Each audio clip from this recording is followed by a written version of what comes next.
Most people destroy their new life before it even begins, not through failure, not through bad luck, but by a single unconscious step taken in the wrong state of mind. Each day, I watch man pass from one state into another, from sleep into wakefulness, from the old cycle into the new, and he carries with him the weight of yesterday, the old reactions, the old fears, the old man, and yet he dares to call it a new beginning. I tell you, there is a moment when the entire direction of your future is decided. A narrow crossing, an unseen threshold. Cross it blindly, and you are bound to repeat the past without knowing why. So listen closely. Do not cross this threshold unconsciously. For the moment you cross it, you have already determined the events that will find you. This unconscious crossing happens because of one fatal belief. Most men believe change requires preparation. They speak of plans, of resolutions, of getting ready for a new life, not realizing that the act of preparation is itself a confession. It is a confession that they do not yet possess the state they desire. To prepare is to stand outside the door and imagine what it might be like to enter. To occupy is to step inside and behave as the master of the house. These two attitudes are worlds apart, and they do not produce the same harvest. Consider the man who owns a fine coat hanging in his closet. He does not stand before the door rehearsing how it would feel to wear it. He does not check repeatedly to see if it is still there. He simply reaches for it when needed, because ownership requires no emotional rehearsal. The man who prepares says, "One day I will be different." The man who occupies walks in silence. He assumes an assumption, when fully accepted, is a command that reality must obey. Yet most men cross their thresholds preparing. They step into a new cycle, burdened with effort, intention, and strain, believing these are virtues. But effort belongs to the one who does, not to the one who knows. You do not enter a new state by arranging the furniture. You enter it by consenting to be there. And whatever you consent to as you cross this threshold, you agree to experience, not as a possibility, but as a hard fact.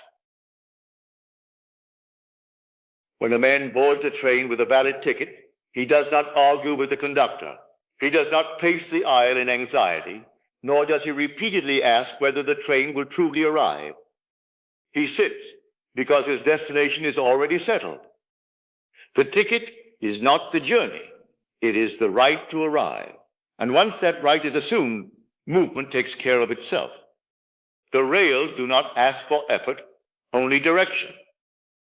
So it is with every new state you enter. You do not cross a threshold by hope, by strain, or by repeated intention. You cross it lawfully, only when you hold the ticket of assumption. And that ticket is a feeling, simple and final. It is finished. Most men attempt to travel without a ticket. They step into a new cycle, carrying desire instead of certainty, wishing instead of knowing. And then they wonder why every station resembles the last. Desire searches, knowing sits. The moment you assume the end, movement begins. Not because you force it, but because assumption sets in motion a bridge of incidents that needs no supervision. The train does not ask you to push it forward. It moves because it must. I tell you, the ticket is not an affirmation repeated aloud. It is not a picture strained after in the mind. It is the quiet consent that the matter is already decided. When that consent is given, imagination accepts it as law. This is why anxiety cannot travel with certainty. Worry has no seat once the ticket is held.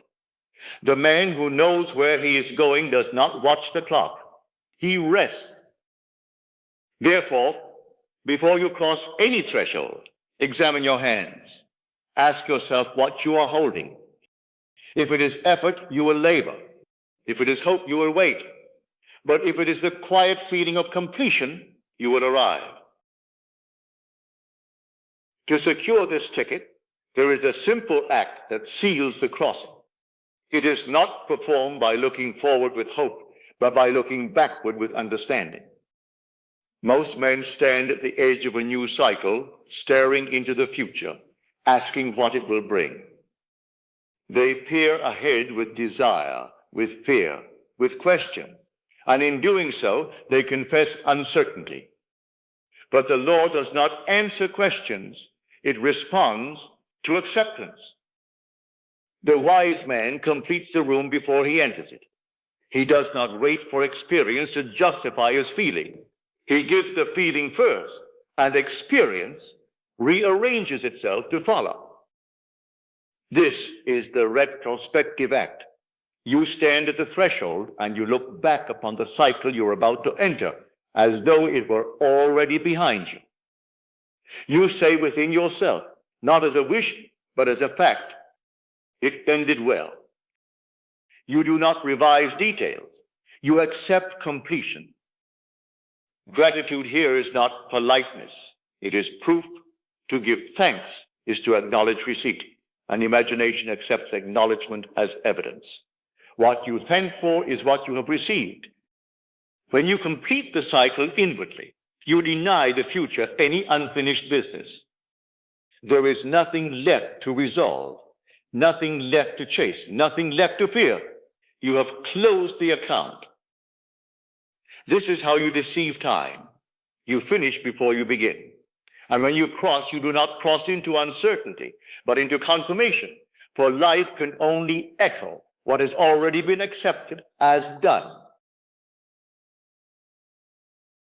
Now the instruction is simple. Having completed the cycle inwardly, having accepted the end is finished, you may cross.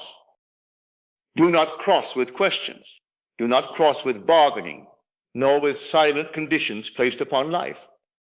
Cross as one who already knows the outcome, for knowledge requires no defense. If something appears unfinished before you, do not argue with it. Appearances rearrange themselves when assumption is settled. You are not called upon to correct the world, only to remain loyal to the state you have entered. From this moment forward, refuse to carry the old coat into the new room. Leave effort behind. Leave hope behind. Hope belongs to the one who waits. You are no longer waiting. Cross knowing that the events which will meet you have already been determined by what you accepted at the threshold. Walk on in quiet confidence, for what is finished within must express itself without. And now, let us go into the silence.